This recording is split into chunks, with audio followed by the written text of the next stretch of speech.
Hello friends, welcome to our channel. இன்றைக்கி நம்ம என்ன பார்க்க போகிறோம் அப்படின்னா, தமிழ்நாடு இன்ஜினியரிங் அட்மிஷன்ஸில் அப்ளை பண்ணிவிட்டு நிறைய பேர் வந்து வெயிட் பண்ணிட்டுருக்கீங்க. இதில் வந்து லோ கட் ஆஃப் மார்க்ஸ், அதாவது 90, 100, 120, 130 அந்த ரேஞ்சில் வாங்கின ஸ்டூடெண்ட்ஸ் வந்து என்ன கோர்ஸ் படிக்கலாம், எங்கே வந்து என்ன காலேஜ் சூஸ் பண்ணலாம் அப்படிங்கிற ஒரு ஐடியா தான் வந்து இந்த வீடியோ.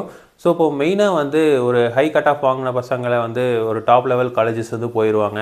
ஸோ அப்போது நம்ம வந்து லோ கட் ஆஃப் வாங்கியிருக்கோம், அதாவது 100, 90, 100, 120 இந்த மாதிரி வாங்கியிருக்கோம் அப்படிங்கிற பட்சத்தில் நமக்கு வந்து ரேங்கிங்கில் ரொம்ப பாட்டமில் இருக்கிற காலேஜ் தான் கிடைக்கும். ஸோ அதனால் வந்து நம்மளால் வந்து ஒரு நல்ல எக்ஸ்போசரான காலேஜில் படிக்க முடியாது அப்படிங்கிற மாதிரி நமக்கு ஒரு தாட் இருக்கும். ஸோ அது வந்து அப்படி வந்து கிடையாது. அதாவது நம்ம எடுக்கிற கோர்ஸை பேஸ் பண்ணி நமக்கு ஒரு மீடியம் லெவல் காலேஜ் கிடைக்கிறக்கும் வந்து வாய்ப்பு இருக்குது.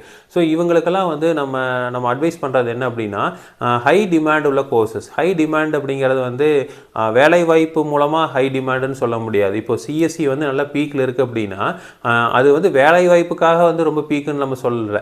ஸோ இது எதனால் பீக் அப்படின்னா, எல்லாருமே நிறையா பேர் வந்து விரும்புகிறாங்க அப்படிங்கிறதுக்காக அது வந்து பீக் ஆயிடுச்சு. இப்போது ஒரு ஹை டிமாண்ட் அப்படிங்கிறது எப்படி கிரியேட் ஆகுது, ஒரு பொருளை வந்து மக்கள் வந்து ஒரு 10 பேர் சேர்ந்து ஒரு பொருளுக்கு போட்டிடுறாங்க அப்படின்னா அந்த பொருளோட மதிப்பு வந்து அதிகமாகிடுது. ஸோ அப்போது அந்த உண்மையான மதிப்பு அதிகமாகுதா, இல்லை வந்து நிறையா பேர் அதை அப்ரோச் பண்ணுறனால அதோட மதிப்பு அதிகமாகுதா அப்படிங்கிறது இருக்குல்ல. ஸோ அதே மாதிரி தான் நிறையா பேர் வந்து கம்ப்யூட்டர் சயின்ஸ் ஐடியில் ஜாபுக்கு போகிறேன் அப்படிங்கிறதுக்காக என்ன ஆயிடுது அப்படின்னா கம்ப்யூட்டர் சயின்ஸ் வந்து ஹைக் ஆயிடுது. ஸோ இப்போ அந்த மாதிரி வந்து ஒரு ஆர்டிஃபிஷியலான ஹைக்கு தான் வந்து கம்ப்யூட்டர் சயின்ஸ்க்கு வந்திருக்கு. ஸோ அப்போது நம்ம வந்து எந்த மாதிரி கோர்சஸ்லாம் எடுக்கலாம் அப்படின்னா, சிவில், மெக்கானிக்கல், ட்ரிபிள் இ.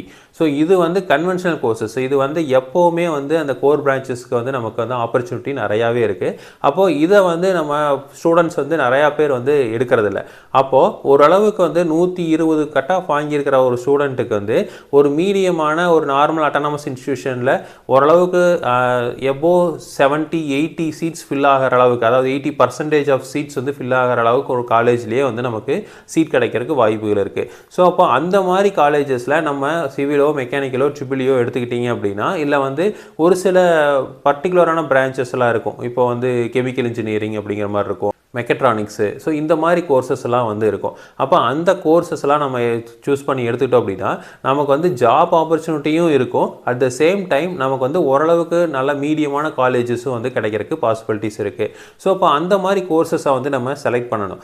இப்போது ஒரு சில காலேஜஸில் வந்து நீங்கள் டைரெக்டாகவே போய் ஜாயின் பண்ணிக்கலாம். அதாவது அவங்க எப்படி இருந்தாலும் வந்து த்ரூ தமிழ்நாடு இன்ஜினியரிங் அட்மிஷன்ஸில் தான் வந்து நமக்கு சீட்ஸ் எடுத்து கொடுப்பாங்க. இருந்தாலும் பார்த்தீங்கன்னா ஒரு சில காலேஜஸில் டைரெக்டாகவே வந்து நம்ம போய் ஜாயின் பண்ணிவிட்டு அதுக்கப்புறம் வந்து நம்ம கவுன்சிலிங்கில் மூலமாக அந்த காலேஜையே நம்ம சூஸ் பண்ணிக்க முடியும். அப்போ அந்த காலேஜுக்கு டைரெக்டாக போய் பார்க்குறப்போ உங்களுக்கு அந்த காலேஜில் எந்த கோர்சஸ் வந்து ஓரளவுக்கு நார்மலாக ஃபில் ஆகிருக்கு, நமக்கு வந்து அந்த கோர்சஸ் கிடைக்கிறதுக்கு வாய்ப்பு இருக்குது அப்படிங்கிறது அவங்களே சொல்லிடுவாங்க. இப்போ போய்ங்க ஒரு ஏபிசின்னு ஒரு காலேஜ் போகிறீங்க, அந்த காலேஜ் வந்து ஒரு அட்டானமஸ் இன்ஸ்டியூஷன்னே வச்சுக்கலாம்.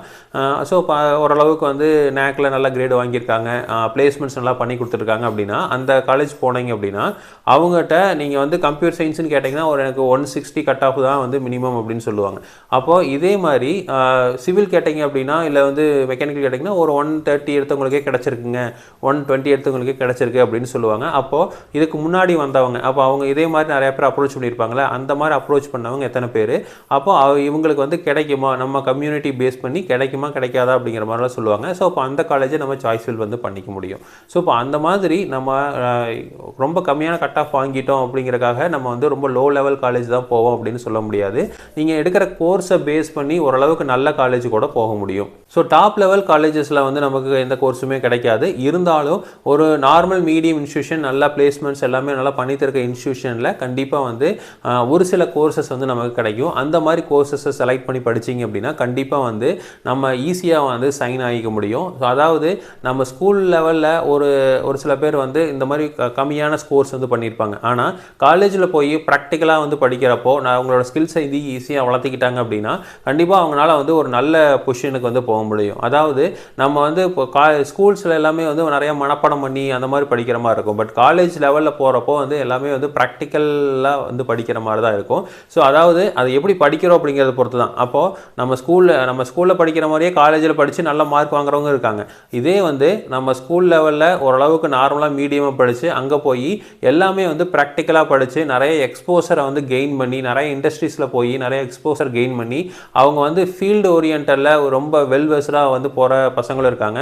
ஸோ அவங்க வந்து ஈஸியாக வந்து சைன் ஆகிக்குவாங்க. அதாவது நம்ம வந்து புத்தகத்தை வெறும் படித்து அதை வந்து தியரியை எழுதி ஒரு கிரேடு வந்து ஓரளவுக்கு வந்து சிஜிபிஏ வந்து ஒரு 8.5 9ன்னு வச்சுருக்கிறவங்கள விட ஓரளவுக்கு ஆவரேஜாக தான் பண்ணுறாங்க. ஆனால் வந்து நிறையா ப்ராஜெக்ட் ஒர்க்ஸ் பண்ணியிருக்காங்க, நிறையா வந்து இன்டர்ன்ஷிப் போயிருக்காங்க, அதே மாதிரி நிறையா வந்து extra curricular activities co curricular ஆக்டிவிட்டீஸ்லாம் வந்து பண்ணியிருக்காங்க, நிறைய வேல்யூ ஆடட் கோர்சஸ் வந்து முடிச்சிருக்காங்க. அப்படின்னா அவங்க வெறும் வந்து 6.5 to 7 சிஜிபிஏ வச்சுருந்தாலும் அவங்க வந்து இண்டஸ்ட்ரியில் போய் சைன் ஆகிற மாதிரி இந்த 9 சிஜிபிஏ வச்சுருக்கவங்க சைன் ஆக முடியாது. ஸோ அப்போது நம்ம வந்து அந்த சிஜிபிஏஓ மார்க்கோ வந்து அந்த ஒருத்தரோட கரியரை வந்து டிசைட் பண்ணுறதில்ல. ஸோ அவங்க வந்து என்ன எபிலிட்டி இருக்குது, அட் த சேம் டைம் அவங்களால வந்து எந்த இதில் வந்து அடாப்ட் ஆகிக்க முடியும், அவங்களோட இன்ட்ரெஸ்ட் என்ன அப்படிங்கிறத பொறுத்து தான் வந்து அவங்களோட கெரியரே இருக்க போகுது. ஸோ அதனால் வந்து கம்மியான மார்க் வாங்கிட்டோம் அப்படிங்கிறதுக்காக கவலைப்பட வேண்டாம். ஓரளவுக்கு மீடியமான இன்ஸ்டியூஷனில் ஒரு நல்ல கோர்ஸில் வந்து ஜாயின் பண்ணிங்க அப்படின்னா கண்டிப்பாக வந்து உங்களுக்கு பிரைட் ஃபியூச்சர் இருக்கும். ஸோ இதே மாதிரி இன்ஃபர்மேஷன் உங்களுக்கு தொடர்ந்து வேணும் அப்படின்னு எங்கள் சேனலை சப்ஸ்கிரைப் பண்ணுங்கள். தேங்க்யூ.